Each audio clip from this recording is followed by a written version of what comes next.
好啦，跟住到第1.7題啦。咁咧，其實都係一個腦筋急轉彎嘅題目啦。咁佢就俾咗你咧一個 apparent magnitude 咧，本身度到就 m 啦。咁然之後咧就距離咧就叫 d 啦。咁 d 咧就度咗2次嘅。咁咧有一個 absolute magnitude 對於第一次嚟講嗰個就叫 m 啦。咁佢問你啦，d 如果喺個第二次度嘅時候咧大咗啦，咁呢個 underestimate。咁咧究竟咧 apparent magnitude 同 absolute magnitude 嘅改變會係點啦？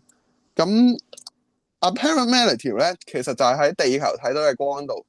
咁咧其實你就算度距離咧點度都好咧，你睇到幾光就係幾光噶啦。咁同距離咧就冇乜關係嘅。你抬頭望向星空咧，你睇到係幾光就會係幾光，所以應該係 same 嘅。咁好啦，absolute magnitude 啦。咁 absolute magnitude 我哋可以咁睇啊，就本身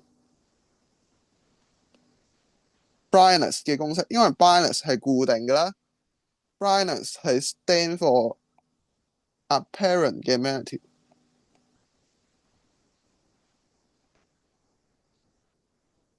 亦即係個細 m 啦。咁 brightness 係固定嘅，咁然之後 power 就會等於4π d square。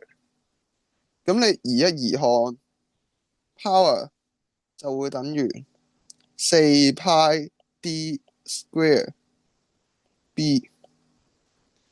咁好啦，佢而家第一個咧，我哋將啲 d 塞翻入條公式度，p 咧一就應該會等於4π d 一嘅 square b。咁 p 二咧就會等於4π d 嘅 square b。